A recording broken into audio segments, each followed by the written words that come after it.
Donc ce que je voulais vous parler aujourd'hui, c'est les différents obstacles que tout le monde rencontre à un moment ou un autre sur son chemin dès lors qu'on entreprend donc, une pratique spirituelle. Donc ces obstacles que l'on rencontre tous, ils existent, ils sont là, on a tous à y faire face, et ça fait partie du chemin. Donc en cela, ce ne sont pas des problèmes. Par contre, là où ça devient des problèmes, c'est si on n'est pas averti. Donc c'est mon propos aujourd'hui de vous avertir, pour que vous puissiez les reconnaître pour ce qu'ils sont, et pour que vous sachiez comment établir un rapport juste avec ces obstacles-là, et aussi, que pratiquer face à ces obstacles, comment réagir, autrement dit, hein, pour que ça se passe du mieux que ça puisse se passer. Donc ces difficultés, il est important de les connaître, de les comprendre et de savoir quelles sont les méthodes à appliquer pour savoir comment se placer face à ça. Alors, il y a 3 sortes d'obstacles qui existent. Il y a déjà tout ce qui est du champ des idées préconçues. On se fait une idée, par exemple, de sa pratique. On se fait une idée, par exemple, sur l'enseignant.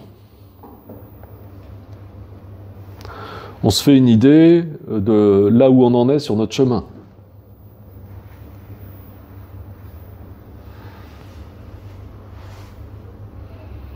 Et parfois, c'est bien différent de ce qu'on avait imaginé. Parfois même, c'est le contraire. Donc, ça peut être déstabilisant. Et on peut vite être perdu avec ça et faire des erreurs d'interprétation. Donc ça, c'est la première chose. Les idées préconçues. Au niveau de la pratique, donc, si on commence par le premier point, au niveau de la pratique elle-même, donc on se fait une idée, on se fait donc, autrement dit, une image, et puis on fait des expériences.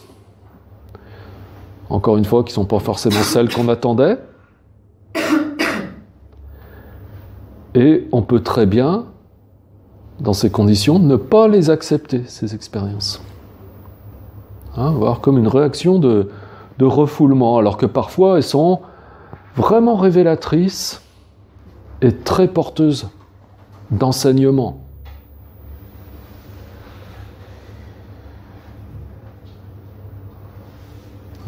Alors l'erreur, c'est qu'on peut refouler tout ça, vouloir fuir, et puis retourner à notre vie habituelle et se dire « Oh ben non, attends, voilà. » Parce qu'on avait une idée, on pensait que ça devait être comme ça, c'est pas comme ça, donc c'est pas normal, donc ça marche pas. Non.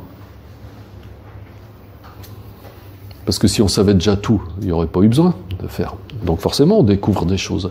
Et forcément, c'est pas comme on l'avait imaginé. Si c'était tout le temps comme on l'avait imaginé, au contraire, ce serait là que ce serait inquiétant. C'est qu'au bout du compte, au bout d'un moment, on va se dire, mais franchement, depuis le début, j'ai rien appris. Je savais déjà tout. Donc que ce soit différent, qu'il y ait un écart, oui, il faut mieux que ce soit comme ça. Donc c'est plus rassurant qu'autre chose.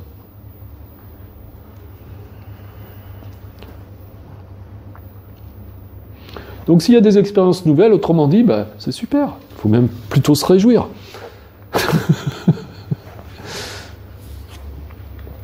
Et là, retourner donc à sa vie ordinaire et abandonner sa pratique, ça c'est la plus grande erreur qu'on pourrait faire. Et qu'on pourrait faire si on n'est pas averti. Parce que beaucoup font cette erreur. Et laissent tomber. Mais simplement, des fois, il aurait suffi d'être averti pour ne pas faire cette erreur. Et ça, c'est une erreur vraiment très importante parce que ça touche à la connaissance de soi. Donc ça touche au fait d'être bien avec soi-même. Ça touche à son bonheur et à tout ce que ça peut impliquer en termes de bonheur pour son environnement au sens large, ensuite. Donc là, on se pénalise, mais ensuite, on ne va pas pouvoir répandre quoi que ce soit de positif. Et on a besoin de faire ce travail. Donc c'est très précieux. L'enjeu, il est très important.